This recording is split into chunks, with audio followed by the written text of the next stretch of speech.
মুসলমান ভাই বোনেরা, আল্লাহ তাআলা সূরা বাকারার মধ্যে বলেন, ইয়া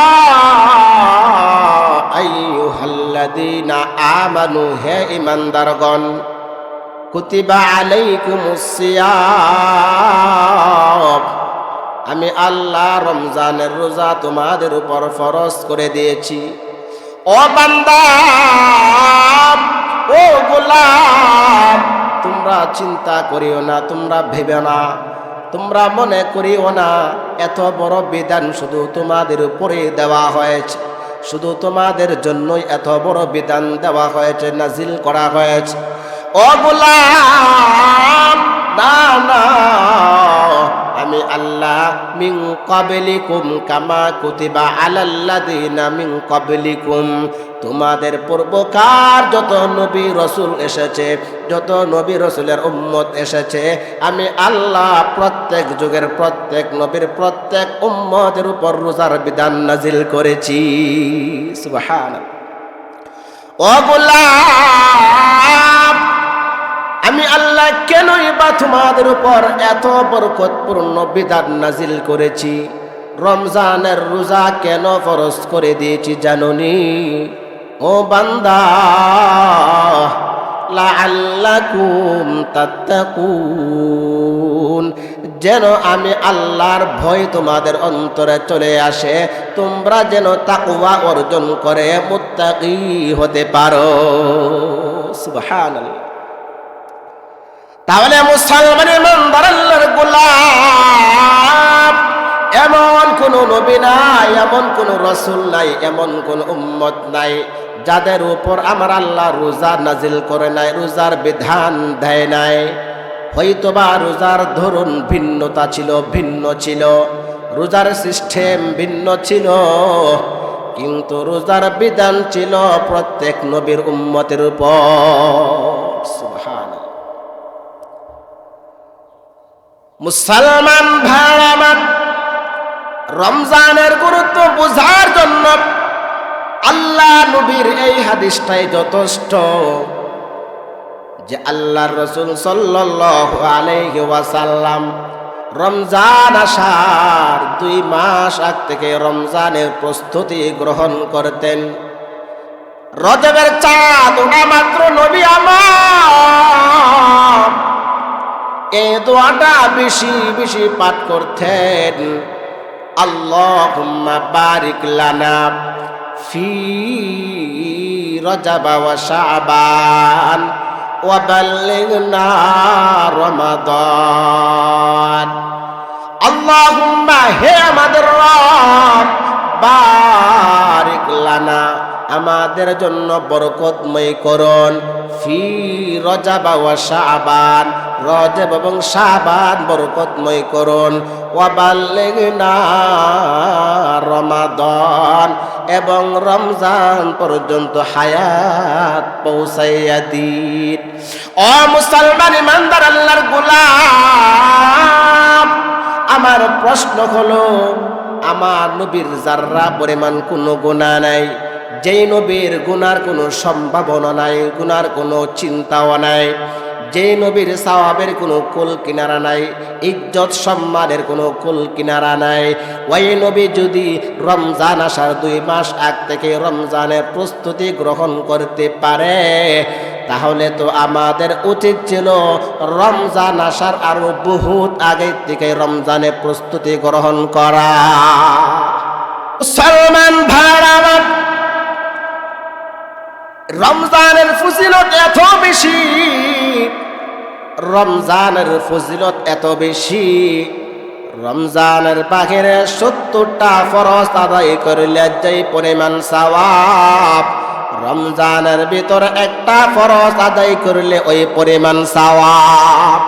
রমজানের বাইরে একটা ফরজ আদায় করিলে যেই পরিমাণ সওয়াব, রমজানে একটা নফল আদায় করিলে ওই পরিমাণ সওয়াব।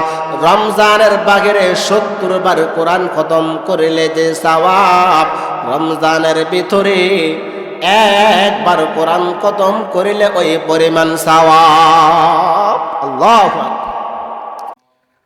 وداعيا إلى الله بإذنه وسراجا منيرا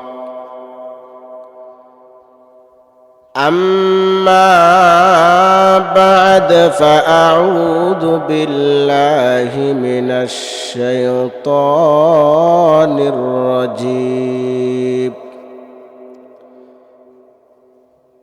وقال تعالى في كلامه المجيد وفي فرقانه الحميد بسم الله الرحمن الرحيم يا أيها الذين آمنوا كتب عليكم الصيام كما كتب على الذين من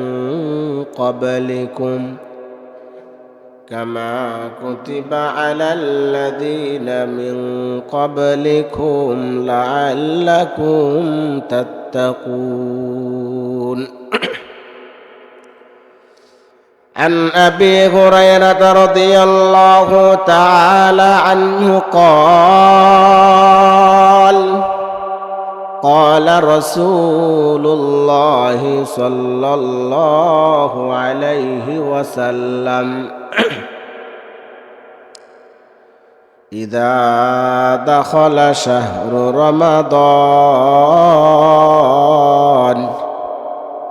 فتحت أبواب السماء وغلقت أبواب جهنم وسلسلة الشياطين أو كما قال صاحب القرآن صلى الله عليه وسلم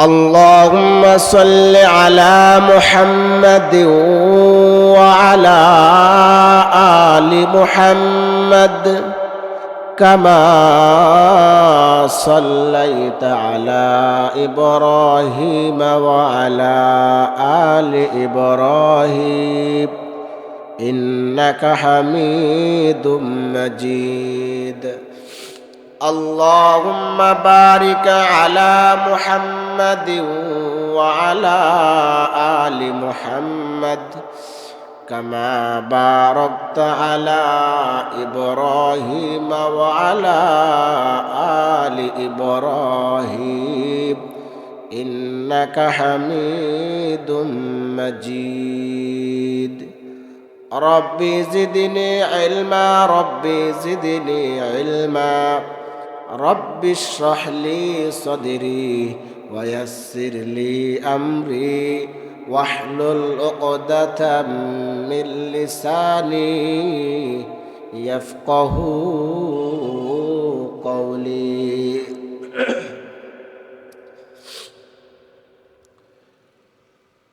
সিদ্ধেশ্বরে দক্ষিণ পাড়া দারুল কোরআন মহিলা মাদ্রাসা কর্তৃক আয়োজিত সাপ্তাহিক ইসলাহি মাহফিলে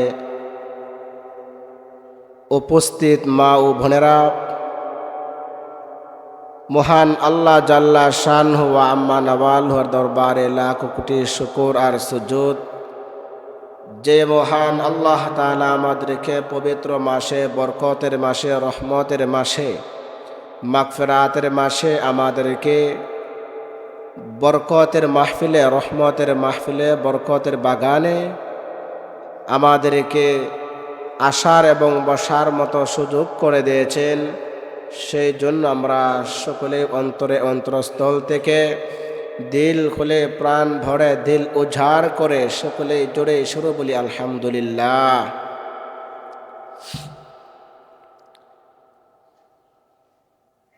এখনো যে সমস্ত মা বোনেরা ঘরে বাড়িতে বসে আছেন, আপনারা অযথা ঘরে বাড়িতে বসে না থেকে দিন শিক্ষার উদ্দেশ্যে সওয়াবের আশায় আপনারা মহিলা মাদ্রাসায় চলে আসুন। অল্প কিছুক্ষণ সময় আলোচনা হবে। ইখলাসের সাথে ইখলাসের নিয়তে যদি আপনারা মাহফিলে আসুন আর মনোযোগ সহকারে আমলের নিয়তে শ্রবণ করুন, তাহলে আল্লাহ তাআলা হয়তোবা এই মাহফিলকে আপনা আমার জন্য নাজাতের জরিয়া বানায়া দিতে পারেন, নাজাতের জরিয়া করে দিতে পারেন। যেই সময়টুকু আপনারা মহিলা মাদ্রাসায় বসে বসে কোরআনের মাহফিলে কোরআনের আলোচনা শুনবেন, এই সময়টুকু মাহশরের ময়দানে, হাশরের ময়দানে আপনার পক্ষে সাক্ষী হয়ে দাঁড়াবে। তো আপনারা এখনো যারা ঘরে বাড়িতে বাসায় বসে আছেন, আপনারা তাড়াতাড়ি মাদ্রাসায় চলে আসুন, মহিলা মাদ্রাসায় চলে আসুন। তো আমি আপনাদের সামনে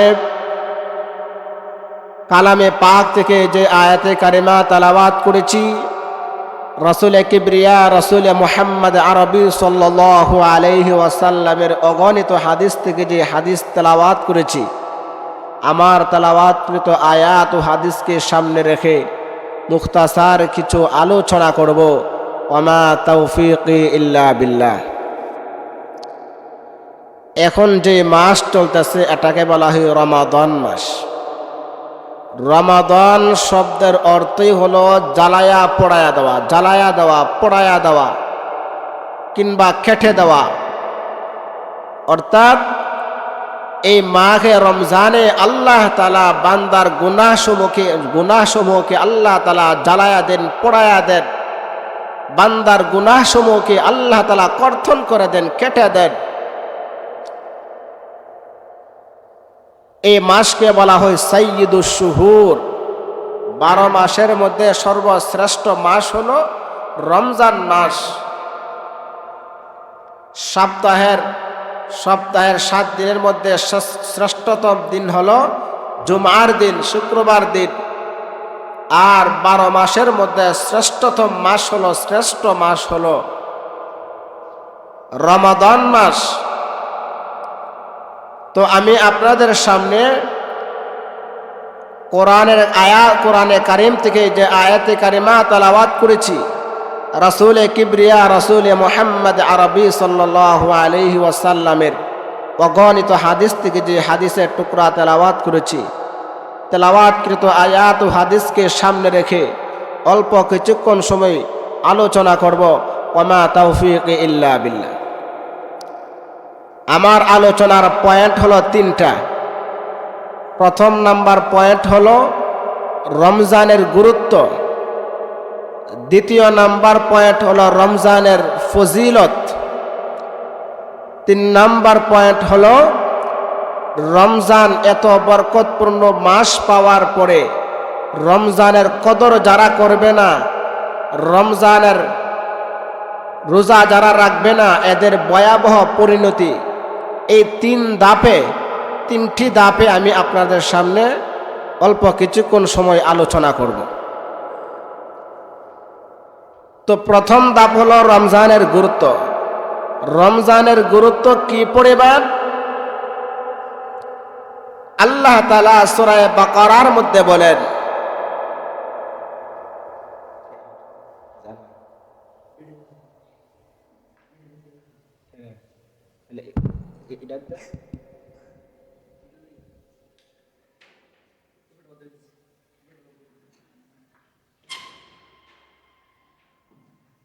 আল্লাহ তাআলা সূরা বাকারার মধ্যে বলেন, 2 নম্বর পারা 6 নম্বর পৃষ্ঠায় আল্লাহ তাআলা বলেন,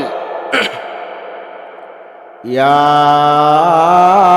আইয়ুহাল্লাযীনা আমানু কুতিবা আলাইকুমুস সিয়ামু কামা কুতিবা আলাল্লাযীনা মিন ক্বাবলিকুম লাআল্লাকুম তাত্তাকুন।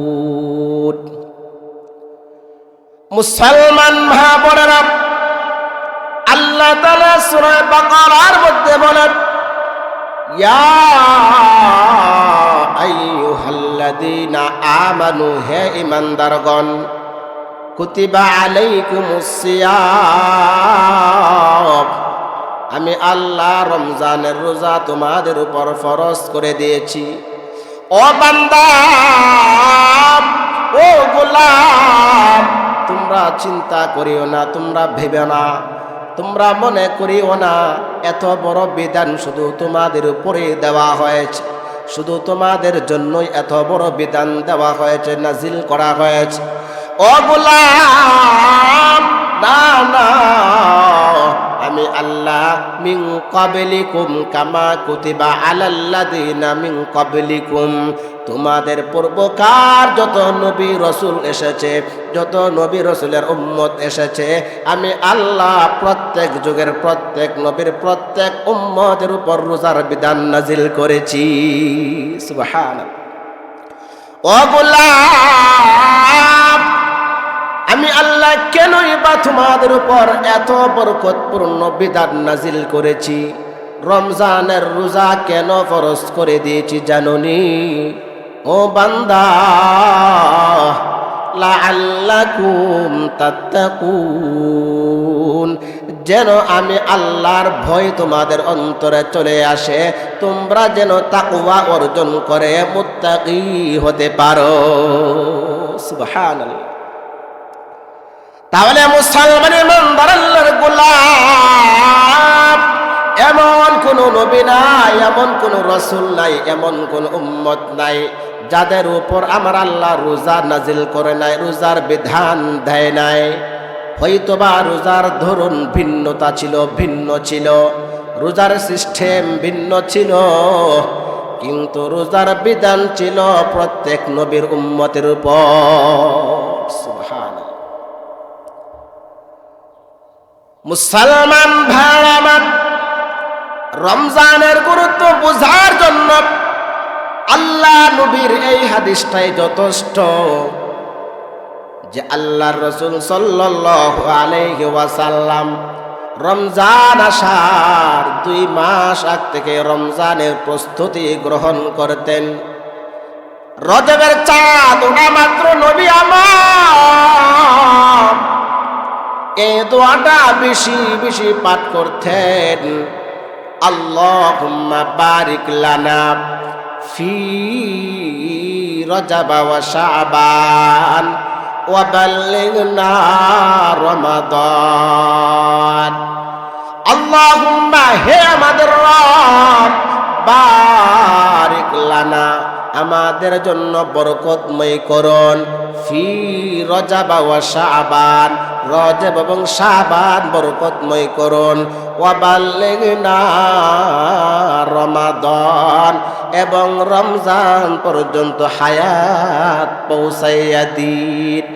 ও মুসলমান ইমানদার আল্লাহর গোলাম, আমার প্রশ্ন হলো, আমার নবীর যাররা পরিমাণ কোনো গুনাহ নাই, যেই নবীর গুনার কোনো সম্ভাবনা নাই, গুনার কোনো চিন্তাও নাই, যেই নবীর সওয়াবের কোনো কুল কিনারা নাই, ইজ্জত সম্মানের কোনো কুল কিনারা নাই, ওই নবী যদি রমজান আসার 2 মাস আগ থেকে রমজানের প্রস্তুতি গ্রহণ করতে পারে, তাহলে তো আমাদের উচিত ছিল রমজান আসার আরো বহুত আগে থেকে রমজানের প্রস্তুতি গ্রহণ করা।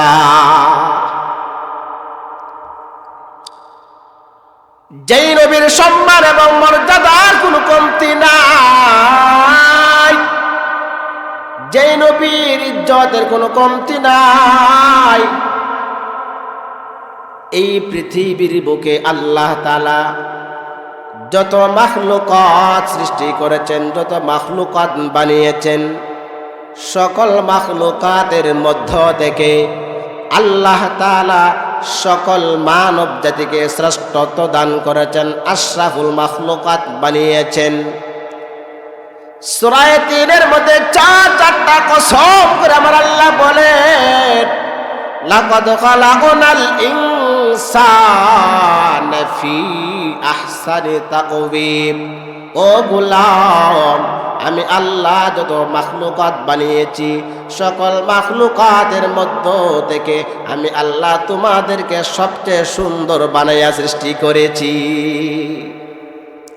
শুধু তা নয়, আমার আল্লাহ শুধু সুন্দর বানাইছে তা নয়, আমার আল্লাহ সূরা বানি ইসরাইলের মধ্যে বলেন 15 নম্বর পারা 8 নম্বর পৃষ্ঠায় বলেন, ওয়ালাকাদ কাররামনা বানি আদম, হো আমার গোলাম আমি আল্লাহ তোমাদেরকে সুন্দর বানাইলাম, আমার সৃষ্টিকুলের মধ্যে সবচেয়ে বেশি সম্মান এবং মর্যাদা দান করিলাম।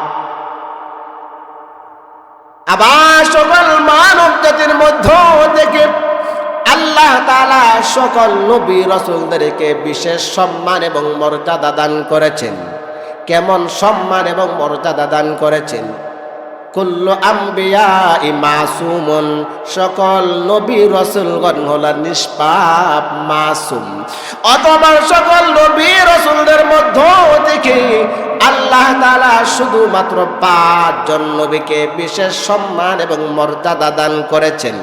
একজন হলো পয়গম্বর নূহ আলাইহিস সালাতু ওয়াস সালাম, 2 নাম্বার পয়গম্বর ইব্রাহিম আলাইহিস সালাতু ওয়াস সালাম, 3 নাম্বার পয়গম্বর মূসা আলাইহিস সালাতু ওয়াস সালাম, 4 নাম্বার পয়গম্বর ঈসা আলাইহিস সালাতু ওয়াস সালাম, 5 নাম্বার সাইয়্যিদুনা ইমামুল আম্বিয়া নবী মুহাম্মদুর রাসূলুল্লাহ,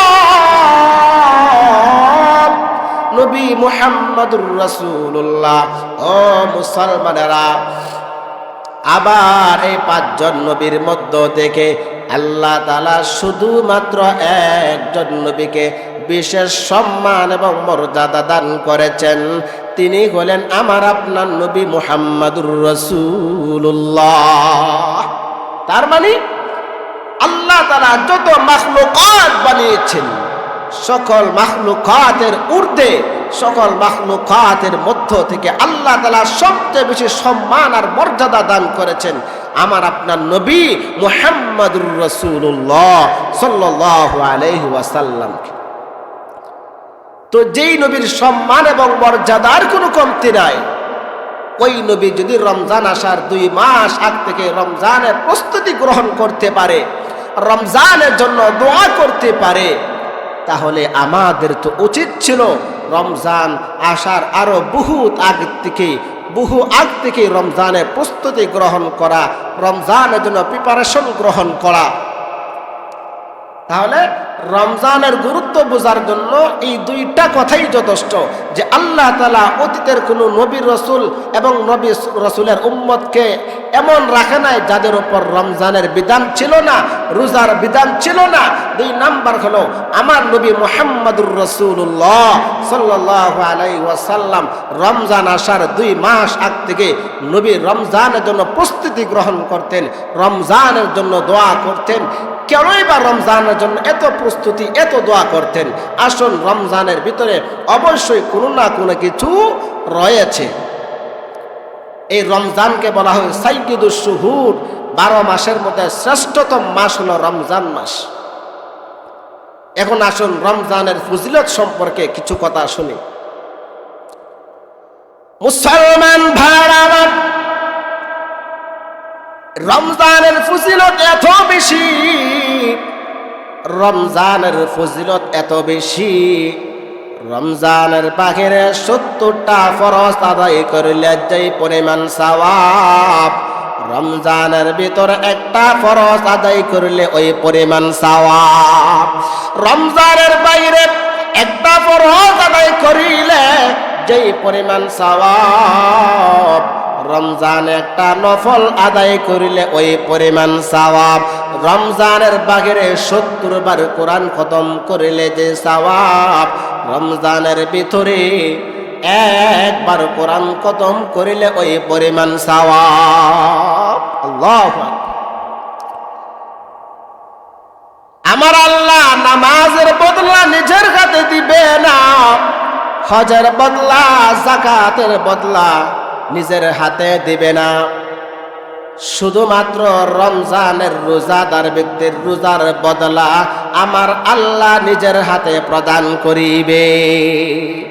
আমার আল্লাহ কয় গোলাম as-sawmu li, রোজা রাখছো আমার জন্য, রোজা হলো আমার জন্য, অতএব রোজার বদলা আমি আল্লাহ নিজের হাতে তোমাকে দান করিব।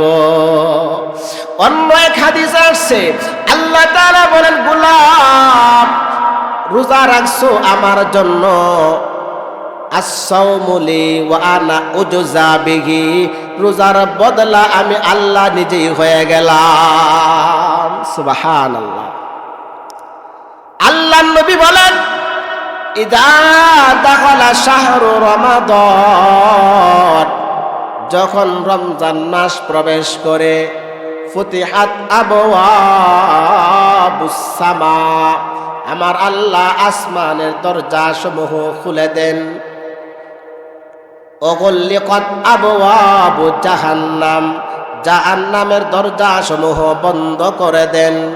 ওয়াসুলসিলাতিশ শায়াতিন, বিতাড়িত শয়তানকে আমার আল্লাহ শিকল বন্দি করে ফেলে। তাহলে রমজান আসার পরে ফুতিহাত আবওয়াবুস সামা, আমার আল্লাহ আসমানের দরজা সমূহ খুলে দেন।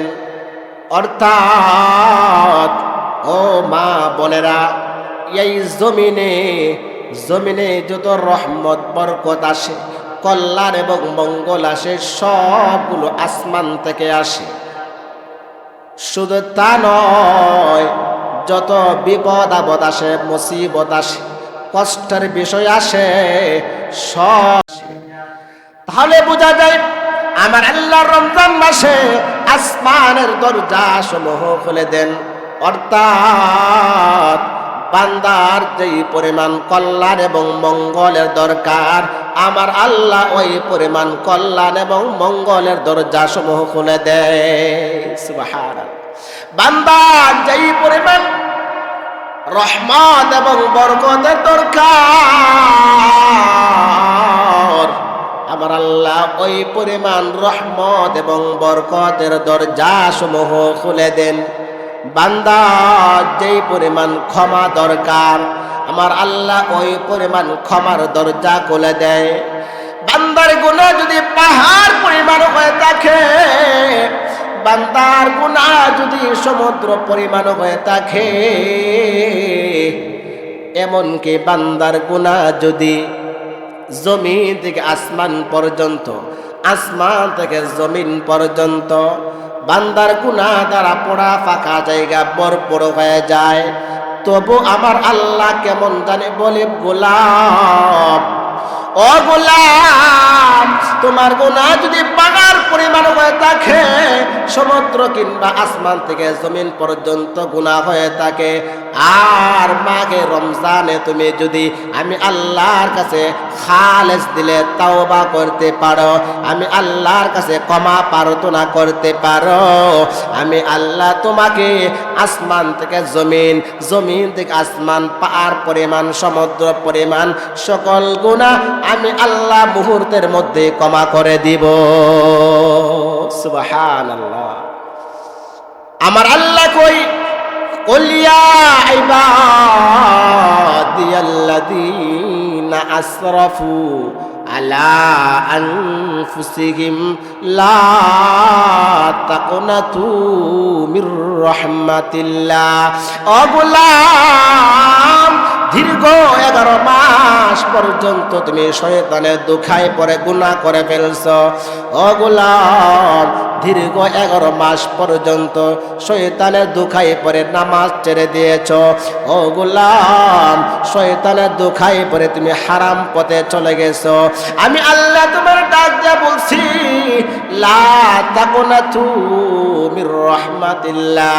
ও গোলাম, তোমার গুনাহ যদি পাহাড় পরিমাণ হয়ে থাকে, তুমি নৈরাশ হয় না, তুমি নৈরাশ হয় না। আমি আল্লাহ তোমার পাহাড় পরিমাণ গুনাহ হয়ে থাকলো, সমুদ্র পরিমাণ গুনাহ হয়ে থাকলো, জমিন থেকে আসমান পর্যন্ত গুনাহ হয়ে থাকলো, আমি আল্লাহর কাছে তাওবা করলে আমি আল্লাহ অতীতের সকল গুনাহ ক্ষমা করে দিব। সুবহানাল্লাহ। আমার আল্লাহ বলেন, রমজানে রোজাদার ব্যক্তি সারাদিন রোজা রাখার পরে ক্ষুধার্ত থাকার কারণে, পেটে খাবার না থাকার কারণে বান্দার মুখ থেকে সামান্য পরিমাণ দুর্গন্ধ বের হয়। আমার আল্লাহ কয়, গোলাম সারাদিন রোজা রাখার পরে তোমার মুখে যে দুর্গন্ধ আসে, ওই দুর্গন্ধটা আমি আল্লাহর কাছে মেশকে আম্বরের চেয়ে বেশি প্রিয়। সুবহানাল্লাহ। শুধু তা নয়, আমার আল্লাহ এই রমজান মাসে রমাদান মাসে আমার আল্লাহ প্রতিদিন কোটি কোটি জাহান্নামী বান্দাকে আমার আল্লাহ মুক্তি দান করেন। সুবহানাল্লাহ। এই জন্য আমাদের জন্য উচিত হবে, আমাদের মধ্যে যাদের মা বাবা, দাদা দাদি, নানা নানি, শ্বশুর শাশুড়ি, ভাই বোন, আত্মীয় স্বজন, বন্ধু বান্ধব যারা কবরবাসী হয়ে গেছে, এই রমজান মাসে এদের জন্য বেশি বেশি ইস্তেগফার করা, এদের জন্য ক্ষমা প্রার্থনা করা। আমাদের আত্মীয় স্বজন আমাদের দিকে তাকায় আছেন যে আমার ছেলে, আমার মেয়ে, আমার নাতি নাতখাত, আমার আত্মীয় স্বজন, আমার বন্ধু বান্ধব কোন সময় আমার জন্য দোয়া করবে আর আল্লাহ তাআলা আমাকে ক্ষমা করে দিবে। এই জন্য রমজান মাসে যারা আত্মীয় স্বজনের জন্য আল্লাহ তাআলার কাছে বেশি বেশি ক্ষমা প্রার্থনা করবে, ইস্তেগফার করবে, আমার আল্লাহ ওই ব্যক্তির ইস্তেগফার এবং ক্ষমা প্রার্থনার বদলতে তার আত্মীয় স্বজনকে আমার আল্লাহ মুক্তি দান করবে। সুবহানাল্লাহ। এখন আসুন, রমজানের রোজা না রাখার কি ভয়াবহ শাস্তি। এত বরকতপূর্ণ মাস পাওয়ার পরে, এত বরকত এবং রহমতের মাস পাওয়ার পরেও যারা রোজা রাখে না, রমজানের কদর করে না, রমজানের গুরুত্ব দেয় না, তাদের কি ভয়াবহ শাস্তি আমার রাসূল বলেছেন। আল্লাহ রাসূল সাল্লাল্লাহু আলাইহি ওয়াসাল্লাম, আল্লাহ রাসূল সাল্লাল্লাহু আলাইহি ওয়াসাল্লাম একদিন ঘুমিয়েছিলেন। স্বপ্নে দেখে দুইজন ফেরেশতা এসে নবীজি দুই হাতে ধরে নবীকে নিয়ে চলে যাচ্ছে। এক পর্যায়ে একটা পাহাড়ের কিনারায় দাঁড় করালেন। নবীকে বললেন, ইয়া রাসূলুল্লাহ, ইয়া হাবিবাল্লাহ, নবী গো আপনি পাহাড়ের উপরে উঠুন। আল্লাহ নবী বলল, এত বিশাল পাহাড় আমি উপরে উঠতে পারবো না। ফেরেশতা দুজন বলল, ইয়া রাসূলুল্লাহ, ইয়া হাবিবাল্লাহ, নবী গো আপনার টেনশনের কোনো কারণ নাই, চিন্তার কোনো কারণ নাই। ইয়া রাসূলুল্লাহ, ইয়া হাবিবাল্লাহ, নবী গো আমরা দুইজন ফেরেশতা আপনাকে সহযোগিতা করে নুসরত করে পাহাড়ের উপরে উঠায়া দেব। আল্লাহ নবীকে পাহাড়ের উপরে উঠাইলেন। পাহাড়ের উপরে উঠানোর পর নবীকে নিয়ে আরেকটু সামনের দিকে গেলেন। সামনের দিকে যাওয়ার পর আল্লাহ নবী লক্ষ্য করলেন, দেখতে পেলেন দুইজন ব্যক্তিকে পাগুলো বেঁধে উপর দিকে পাগুলো বেঁধে রাখছে, আর চারাগুলো নিচের দিকে, আর এইভাবে চারার চামড়াগুলো, দুই চাওয়ালের চামড়াগুলো, গালের দুই পাশের চামড়াগুলো ধারালো ছুরি দ্বারা কাটা হচ্ছে, আর টপ টপায়া রক্তগুলো জমিনে পড়তেছে। নাউজুবিল্লাহ। আল্লাহ নবী জিজ্ঞেস করলেন, ও ফেরেশতারা, তারা কারা গো, তাদেরকে এভাবে শাস্তি দেওয়া হচ্ছে? ফেরেশতারা বলল, ইয়া রাসূলুল্লাহ, ইয়া হাবিবাল্লাহ, নবী গো তারা হলো ওই সমস্ত নাফরমান যারা রমজান পাওয়ার পরেও রমজানের কদর করে নাই, রমজানের রোজা রাখে নাই, রমজানের রোজা না রাখার কারণে আমার আল্লাহ এদের জন্য এই শাস্তির ব্যবস্থা করে দিয়েছে। নাউযুবিল্লাহ। তাহলে যারা রোজা রাখে না এদেরকে এই হাদিসটা শোনায়া দিবেন যে আল্লাহর রাসূল নিজের চোখে দেখেছেন। কারণ নবীদের স্বপ্ন হলো সত্য, নবী এবং রাসূলদের স্বপ্ন এটা সত্য, জাররা পরিমাণ কোনো মিথ্যা কোনো সম্ভাবনা নেই। আল্লাহর রাসূল নিজের চোখে দেখেছেন যারা রোজা রাখে না, বেরোজগার রোজা রাখে নাই, এদেরকে এইভাবে পা গুলো উপর দিকে বেঁধে মাথাগুলো নিচের দিকে দিয়ে দুই গালের চামড়াগুলো ধারালো ছুরি দ্বারা কাটা হবে আর টপটপায়া রক্তগুলো জমিনে পড়বে। শুধু তা নয়, আল্লাহ রাসূল সাল্লাল্লাহু আলাইহি ওয়াসাল্লাম বলেন, একদিন আল্লাহ রাসূল খুতবা দেওয়ার জন্য মিম্বারে উঠতেছিলেন। প্রথম সিঁড়ি, দ্বিতীয় সিঁড়ি, তৃতীয় সিঁড়িতে পা রাখার পরে আমিন বললেন। সাহাবায়ে কেরাম জিজ্ঞেস করলেন, ইয়া রাসূলুল্লাহ, ইয়া হাবিবাল্লাহ, নবী গো, কোনদিন দেখি নাই এই আমল করতে, এইভাবে প্রথম দ্বিতীয় তৃতীয় সিঁড়িতে পা রাখার পরে আমিন বলতে। আজকে আপনি আমিন বললেন, কারণ কি, ব্যাপারটা কি? আল্লাহ রাসূল বলল, ও আমার সাহাবীরা শোনো, আমি যখন প্রথম সিঁড়িতে পা রাখি জিব্রাইল আসছে, এসে বলল, ইয়া রাসূলুল্লাহ, ইয়া হাবিবাল্লাহ, ওই সমস্ত ব্যক্তি ধ্বংস হোক যারা রমজান পাওয়ার পরে রমজানের কদর করল না, রমজান পাওয়ার পরে জিন্দেগির গুনাহ মাফ করাতে পারল না, রমজান পাওয়ার পরে যারা নামাজ পড়তে পারল না, রমজান পাওয়ার পরে যারা হারাম ছাড়তে পারল না, রমজান পাওয়ার পরে যারা ঝগড়া পরিত্যাগ করতে পারল না, রমজান পাওয়ার পরে যারা গীবত শিকায়ত ছাড়তে পারল না, রমজান পাওয়ার পরেও যারা হালাল পথে চলতে পারল না, রমজান পাওয়ার পরেও যারা মিথ্যা ছাড়তে পারল না।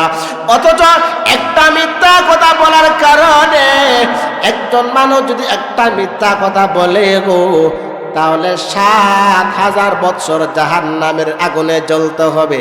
যে ব্যক্তি কারো নামে গীবত করবে, শাকায়াত করবে, পরনিন্দা করবে, আল্লাহ তাআলা কোরআনে সূরা হুজুরাতের মধ্যে বলেন, লাহমা আখিহি মাইতান ফাকারিহতুমু, মৃত ভাইয়ের গোশত খাওয়াটা যতটা অপছন্দনীয়, যতটা গুনাহের কাজ, কোনো মানুষের নামে গীবত করা, শাকায়াত করা, পরনিন্দা করা, আপন মৃত ভাইয়ের গোশত খাবার চেয়ে আরো জঘন্য।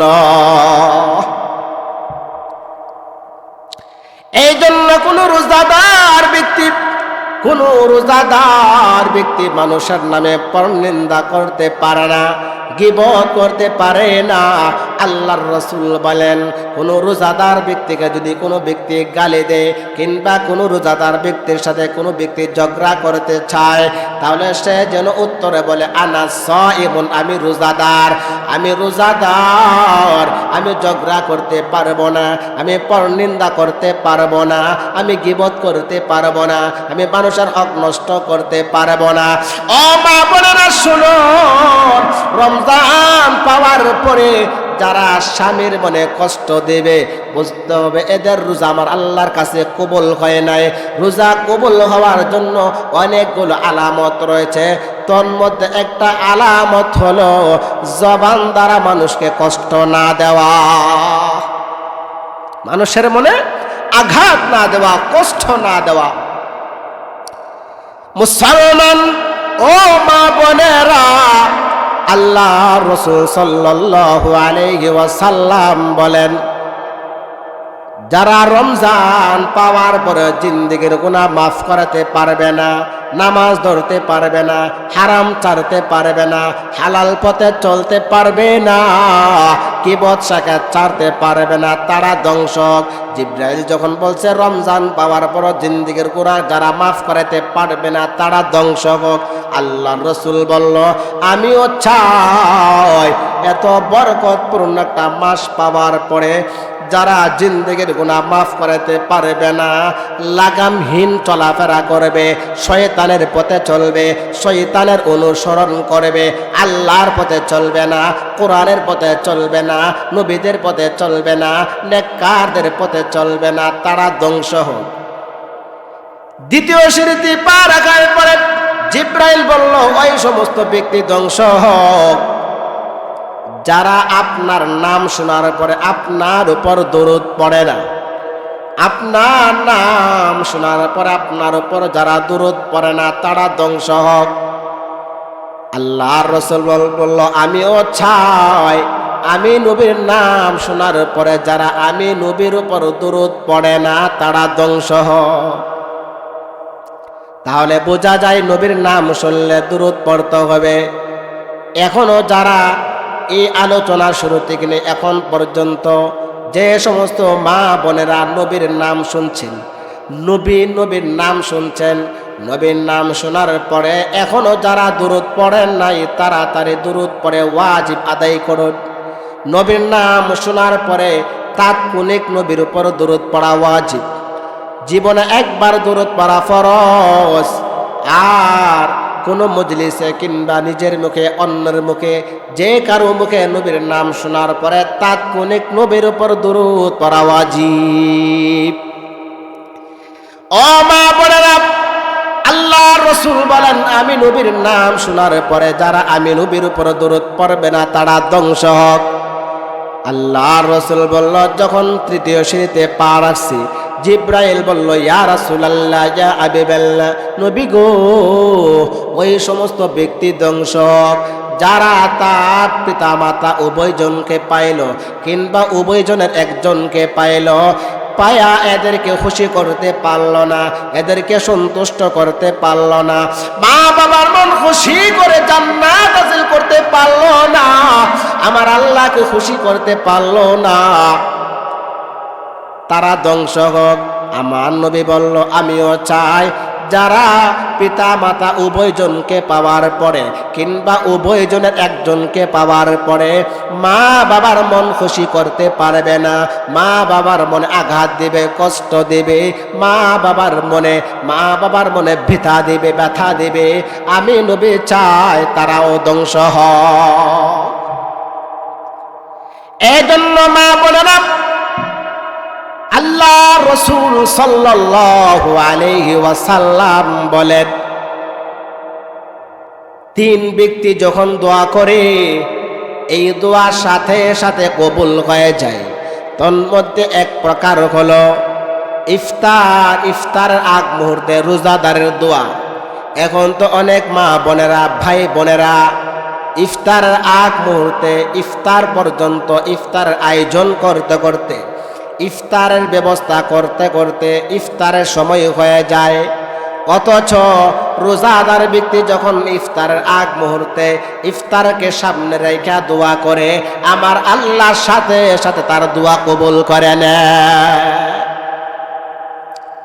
এই জন্য মা বোনদেরকে বলবো ইফতারের সময় হওয়ার আগে ইফতারের যাবতীয় অ্যারেঞ্জমেন্ট আপনারা সুন্দরভাবে গুছায় নেবেন, প্রস্তুত করে নেবেন। ইফতারে 10-15 মিনিট আগ থেকেই আপনারা ঘরে কোনায় বসে কিংবা ইফতারকে সামনে রেখে ছেলে মেয়েকে নিয়ে স্বামী স্ত্রী মিলে আপনারা আল্লাহ তাআলার কাছে দোয়া করবেন। আল্লাহ তাআলা ওই সময় রোজাদারের দোয়া আমার আল্লাহ তাআলা সাথে সাথে কবুল করবেন। 2 নাম্বার হলো কোন মাজলুম যখন আল্লাহর কাছে দোয়া করে, মাজলুম ব্যক্তি যখন আল্লাহর কাছে বদদোয়া করে সাথে সাথে আমার আল্লাহ মাজলুমের দোয়া কবুল করে নেয়। এই জন্য কারো উপর জুলুম করা যাবে না। যে জুলুম করে, যিনি জুলুম করে উনি হলেন জালেম, আর যার উপর জুলুম করা হয় উনি হলেন মাজলুম। এই জন্য সব সময় আপনি মাজলুমের পক্ষে থাকবেন। আমার আল্লাহ এবং আল্লাহর রাসূল তারা মাজলুমের পক্ষে ছিল, জালেমের পক্ষে ছিল না। আল্লাহর রাসূল বললেন, তোমরা কোনো সময় মাজলুমের বদদুয়া নিও না, মাজলুমের বদদুয়া নেবা তো ধ্বংস হয়ে যাবা। এই জন্য মাজলুম ব্যক্তি দোয়া করার সাথে সাথে আমার আল্লাহ কবুল করে নেই। সুবহানাল্লাহ। 3 নাম্বার হলো পিতা মাতা যখন সন্তানের জন্য দোয়া করে, পিতা মাতা যখন সন্তানের জন্য দোয়া করে আমার আল্লাহর সাথে সাথে কবুল করে না। পিতা মাতা যদি সন্তানের জন্য নেক দোয়া করে, বরকতের দোয়া করে, আমার আল্লাহর সাথে সাথে দোয়া কবুল করে নেয়। ও মা বোনেরা, যে সন্তান মা বাবার খেদমত করবে, মা বাবার সেবা করবে, ওই ব্যক্তিকে আমার আল্লাহ 4টা পুরস্কার দান করবেন। কয়টা পুরস্কার? 4টা পুরস্কার দান করবেন। 1 নাম্বার হলো আল্লাহ তাআলা ওই বান্দার রিজিকের অভাব দূর করে দেবে। রিজিকের যত অভাব অনটন আছে সকল অভাব অনটন আমার আল্লাহ দূর করে দিবে। 2 নাম্বার হলো আল্লাহ তাআলা সম্মান বাড়ায়া দিবে, ইজ্জত বাড়ায়া দিবে, মর্যাদা বাড়ায়া দিবে। 3 নাম্বার হলো আল্লাহ তাআলা ওই সন্তানের হায়াত বাড়ায়া দিবে। সুবহানাল্লাহ। 4 নাম্বার হলো সবচেয়ে দামি দোয়া, সবচেয়ে দামি পাওয়া। 4 নাম্বার হলো যে সন্তান মা বাবার খেদমত করবে, মা বাবার মন খুশি করবে, মা বাবার অন্তর থেকে দোয়া নেবে, ওই সন্তান মৃত্যুর সময় আমার আল্লাহ ওই সন্তানকে কালিমা নসিব করে দিবে, ওই সন্তানকে ঈমান নসিব করবে। সুবহানাল্লাহ। তো মুসলমান ও মা বোনেরা, এই রমজান বলতে বলতে রমজান শেষ পর্যায়ে, রমজান আসবে আসবে বলতে রমজান চলে আসছে। এখন রমজান চলে এসে রমজান চলে যাচ্ছে। এখন আমি আপনি 2টা চোখ বন্ধ করে আমার রাসূল যে রমজান আসার 2 মাস আগ থেকে রমজানের প্রস্তুতি গ্রহণ করত, আর নবী বলছে রমজানে আমার আল্লাহ বান্দার যে পরিমাণ কল্যাণ মঙ্গল রহমত বরকত দরকার ওই পরিমাণ কল্যাণ রহমত বরকত নাজিল করেন। এখন আমি আপনি 2টা চোখ বন্ধ করে চিন্তা করে আমি এই রমজানে কতটুকু রহমত বরকত কল্যাণ মঙ্গল হাসিল করতে পেরেছি, আমার জিন্দেগির গুনাহ মাফ করতে পারছি কিনা। যদি জিন্দেগির গুনাহ মাফ করাতে না পারি তাহলে কিন্তু আমার নবীর বদদুয়ার কথা স্মরণ আসেনি। আমার নবী বদদুয়া করে গেছে, যারা রমজান পাওয়ার পরে জিন্দেগির গুনাহ মাফ করাতে পারবে না তারা ধ্বংস হোক। তাহলে কিন্তু 100 থেকে 100% ধ্বংস হয়ে যাবে যারা রমজান পাওয়ার পরে জিন্দেগির গুনাহ মাফ করাতে পারবে না। ও মা বোনেরা, এই রমজান মাসে আপনারা বেশি বেশি নফল ইবাদত করবেন, ফরজ তো আদায় করবেন, ফরজের পাশাপাশি বেশি বেশি নফল ইবাদত করবেন, কোরআন তেলাওয়াত করবেন। রমজানের বাইরে 70 বার কোরআন খতম করলে যে সওয়াব, রমজানে 1 বার কোরআন খতম করলে ওই পরিমাণ সওয়াব। রমজানে যে বান্দা 1 বার সুবহানাল্লাহ বলবে, রমজানের বাইরে 70 বার সুবহানাল্লাহ বললে যে সওয়াব, রমজানের ভিতরে 1 বার সুবহানাল্লাহ বললে ওই পরিমাণ সওয়াব। রমজানে যে বান্দা 1 বার নবীর উপর দরুদ পড়বে গো, রমজানের বাইরে 70 বার দরুদ পড়লে যে সওয়াব, রমজানের ভিতরে 1 বার দরুদ পড়লে ওই পরিমাণ সওয়াব। এই জন্য মা বোনেরা, আল্লাহ রাসূল বলেন, মান সাল্লা আলাইয়া ওয়াহিদাতান সাল্লাল্লাহু আলাইহি আশারা।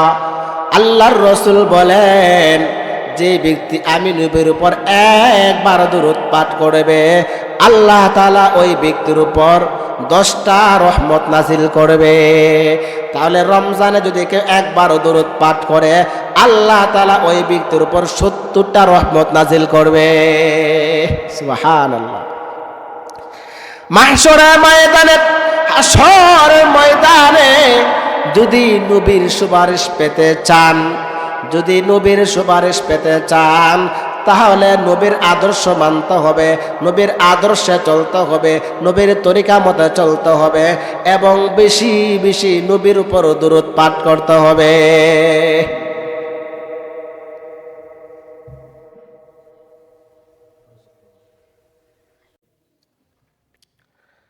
তাহলে এই রমজান, বলতে বলতে রমজান চলে যাচ্ছে। রমজান পাওয়ার পরেও যদি আমরা রমজানের রহমত, বরকত, মাগফিরাত আমরা অর্জন করতে না পারি, তাহলে আমাদের মতো হতভাগা আর কপাল পড়ার কেউ নাই। আমরা এই রমজান মাসে বেশি বেশি ইস্তেগফার করব। আর বিশেষ করে 12 মাস 11 মাস চলে যায়, আমরা তাহাজ্জুদের আমল করতে পারি না, তাহাজ্জুদ পড়তে পারি না। এই রমজান মাস সুবর্ণ সুযোগ, আমরা যেন এই প্রতিদিন আমাদের একদিনও যেন এমন না হয় যে আমাদের তাহাজ্জুদ ছুটে গেছে, সাহারির খানার আগে কিংবা সাহারি খানার পরে, সাহারির টাইম শেষ হওয়ার আগ পর্যন্ত তাহাজ্জুদ পড়া যায়। আপনারা সাহারি খানা রেডি করার পরে নামাজে দাঁড়ায় গেলেন, নামাজ 4 রাকাত, 6 রাকাত, 8 রাকাত, 2 রাকাত, যত রাকাত পারেন নামাজ পড়লেন।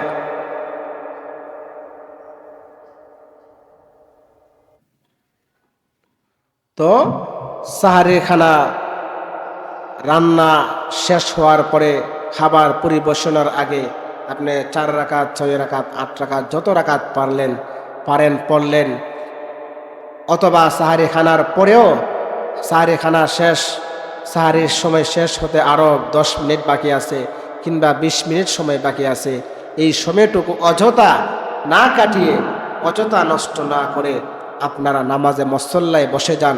নামাজে মুসল্লায় দাঁড়ায়া আপনারা নামাজে আল্লাহ তাআলার সামনে কিয়াম করুন, নামাজ আদায় করুন। সাহারির সময় এটা এত গুরুত্বপূর্ণ যে সাহারির সময় স্বয়ং আল্লাহ তাআলা প্রথম আসমানে আয়সা বান্দাদেরকে ডাইখা ডাইখা বলে, ও আমার বান্দা, ও আমার আব্দুর রহিম, ও আমার আব্দুল করিম, ও মারিয়াম, ও আয়েশা, তোমার কি লাগবে?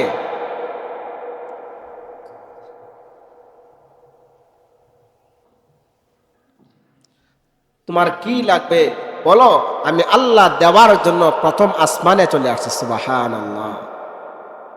তোমার কি লাগবে বলো, তোমার পেরেশানি আছে, আমি আল্লাহর কাছে বলো, আমি আল্লাহ তোমার সকল পেরেশানি দূর করে দিব। তোমার অভাব অনটন আছে, তুমি বলো, আমি আল্লাহ তাআলা তোমার অভাব অনটন দূর করে দিব।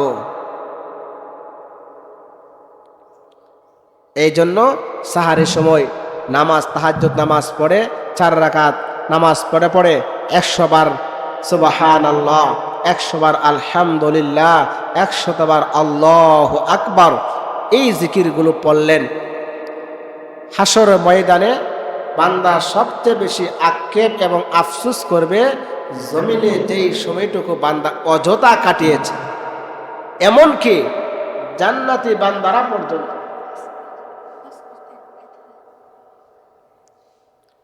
জান্নাতি বান্দারা পর্যন্ত যখন জান্নাতে যাবে কিংবা জান্নাতে যাওয়ার আগে আমার আল্লাহ যখন জান্নাতের বান্দা যে জান্নাতে যাবে, ওই জান্নাতের ভিতরে কি কি নিয়ামত আছে, কি কি নাজ নিয়ামত আছে, এগুলো যখন বান্দা চোখের সামনে তুলে ধরবে, যখন দেখবে জমিনে একবার সুবহানাল্লাহ বলছিল, একবার সুবহানাল্লাহ বলার কারণে আল্লাহ তাআলা বিশাল বড় ফলের গাছ লাগায় দিছে। কেমন বড় গাছ? হাদিসে আসছে, একবার সুবহানাল্লাহ বলার বরকতে আল্লাহ তাআলা এমন বিশাল ফলের গাছ লাগায় দিবে যে একটা দ্রুতগামী ঘোড়া, তেজস্বী ঘোড়া 500 বছর দৌড়ায়ও ওই গাছের ছায়া শেষ করতে পারবে না। সুবহানাল্লাহ। যখন বান্দা দেখবে জমিনে যতদিন বেঁচে ছিল তোর মধ্যে বান্দা 1000 বার সুবহানাল্লাহ বলছে, কিংবা 1,00,000 বার সুবহানাল্লাহ বলছে, 1,00,000 বার সুবহানাল্লাহ বলার কারণে আল্লাহ তাআলা 100 ফলের গাছ লাগায় দিছে, কিংবা 1,00,000 বার বলছে 1,00,000 গাছ লাগায় দিছে, তখন বান্দা আফকেট করে বলবে, আফসোস করে করে বলতে লাগবে যে আল্লাহ, আমি যদি জমিনে 1,00,000 না, আমি যদি 1,00,000 বার সুবহানাল্লাহ বলতাম, তাহলে আমার জান্নাতে 1,00,000 গাছ থাকতো। বান্দা যদি 1,000 বার জমিনে আলহামদুলিল্লাহ বলে 1,000 মর্তবা সম্মান মর্যাদা জান্নাতে বাড়ায় দিবে সুবহানাল্লাহ। বান্দা যদি 100 বার আলহামদুলিল্লাহ বলে আল্লাহ তাআলা জান্নাতে 100 মর্তবা সম্মান বাড়ায় দিবে। যদি 1,00,000 বার আলহামদুলিল্লাহ বলে আল্লাহ তাআলা জান্নাতে বান্দাকে 1,00,000 মর্তবা 1,00,000 সম্মান আর মর্যাদা বাড়ায় দিবে সুবহানাল্লাহ। বান্দা যদি জমিনে 100 বার আল্লাহু আকবার বলে আল্লাহ তাআলা জান্নাতে 100 বার আল্লাহু আকবার, অর্থ হলো আল্লাহ সবচেয়ে বড়, আল্লাহ সবচেয়ে বড়। যে বান্দা 100 বার আল্লাহু আকবার বলল, আল্লাহ সবচেয়ে বড়, আল্লাহ সবচেয়ে বড়। আল্লাহ বলে, বান্দা আমি আল্লাহ, তুমি বললেও বড়, তুমি না বললেও বড়, তুমি যেহেতু তোমার জবান দ্বারা আমি আল্লাহ সবচেয়ে বড় স্লোগান দিয়েছো, এই কালাম, এই খোদা স্বীকার করেছো, আমি আল্লাহ তোমাকে বড় বানায় দিব, আমি আল্লাহ তোমার সবচেয়ে বড় বানায় দিব। তো জান্নাতে বান্দাকে, বান্দা দুনিয়াতে যত বেশি আল্লাহু আকবার বলবে আল্লাহ তাআলা জান্নাতে বান্দাকে তত উঁচু মাকামে, তত উঁচু জায়গায়, তত বড় জান্নাত দান করবেন সুবহানাল্লাহ। এই জন্য অযথা সময় নষ্ট না করে আপনারা রমজান মাসে প্রতিটা যে সমস্ত মা বোনেরা কোরআন তেলাওয়াত করতে পারেন, আপনারা বেশি বেশি কোরআন তেলাওয়াত করবেন। মূলত এই মাস কোরআন নাজিল হওয়ার কারণে আল্লাহ তাআলা এই মাসের সম্মান আর মর্যাদা বাড়ায় দিছে। শাহরু রমাদান আল্লাযী উনজিলা ফীহিল কুরআন। বন্ধ করে দেন।